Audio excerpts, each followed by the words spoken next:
Hello guys, welcome to legal affairs. आज हम पढ़ेंगे chapter 10 of Indian contract act 1872, that is agency, appointment and authority of agent, from section 182 to 189। चलिए start करते हैं section 182 से, that says agent and principal define.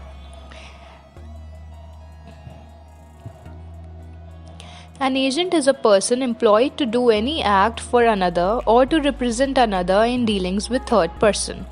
इसका मतलब है कि एजेंट वो पर्सन होता है जिसको हम एम्प्लॉय करते हैं किसी और का काम कराने या करने के लिए, या रिप्रेजेंट करते हैं किसी थर्ड पार्टी के सामने उससे डील करने के लिए। वो एज अ मिडल मैन भी काम करता है। The person for whom such act is done or who is so represented is the principal. Principal वो होता है जिसके लिए ये एक्ट करवाया गया है और जिसको वो एजेंट रिप्रेजेंट कर रहा है, उसको हम प्रिंसिपल कहते हैं।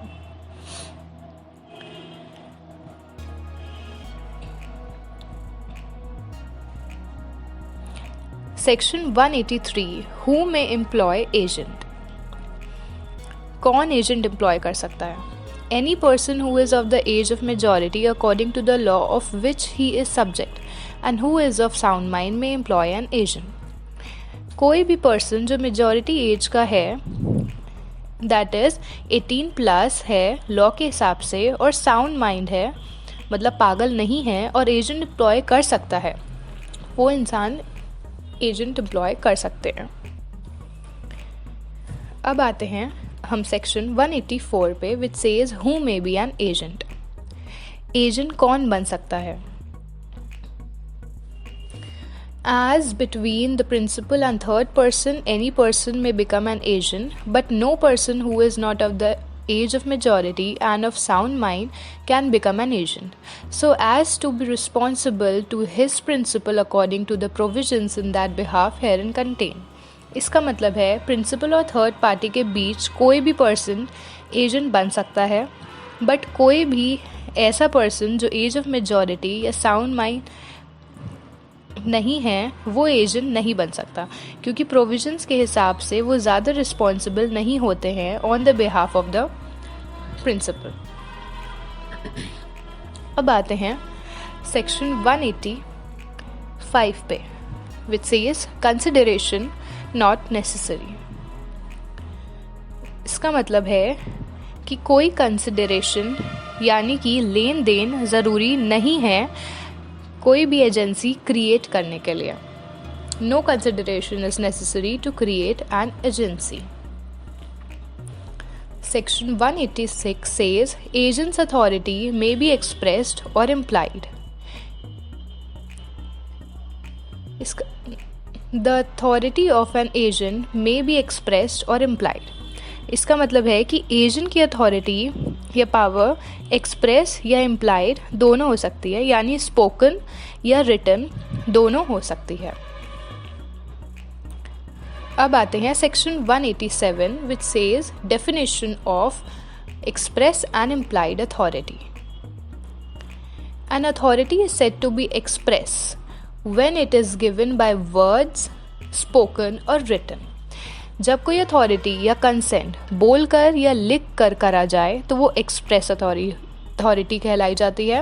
An authority is said to be implied when it is to be inferred from circumstances of the case and things spoken or written or the ordinary course of dealing may be accounted circumstances of the case। और implied authority उसे कहते हैं जो किसी एक स्थिति में मान ली जाती है कि वो अथॉरिटी इम्प्लाइड है और वो उस सर्कमस्टांसेस में काम करेगी, तो उसको हम इम्प्लाइड अथॉरिटी कहते हैं। Section 188 extent of agents authority. An agent having an authority to do an act has authority to do every lawful thing which is necessary in order to do such act।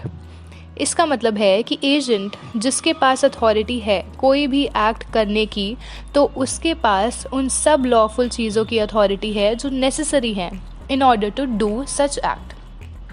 An agent having an authority to carry on a business has authority to do every lawful thing necessary for the purpose or usually done in the course of conducting such business. मतलब agent जिसके पास authority है business run करने के लिए, तो उसके पास वो सारी लॉफुल राइट्स हैं जो नेसेसरी हैं बिजनेस के पर्पस के लिए.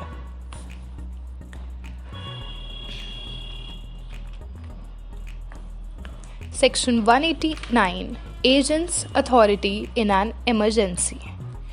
एजेंट की क्या अथॉरिटी है इमरजेंसी में? An agent has authority in an emergency to do all such acts for the purpose of protecting his principal from loss as would be done by a person of ordinary prudence in his own case under similar circumstances. Agent के पास वो सारी authority है उस emergency में जो एक principal के पास होती हैं अपने प्रिंसिपल को लॉसेस से बचाने की, वैसे ही जैसे एक ओनर या प्रिंसिपल उस सर्कमस्टांसेस में एक्ट करता है अपने लिए, वैसे ही वो एजेंट भी अपने प्रिंसिपल के लिए काम कर सकता है. That's it. Thank you guys and please subscribe to my channel and don't forget to tap the bell icon. Bye bye.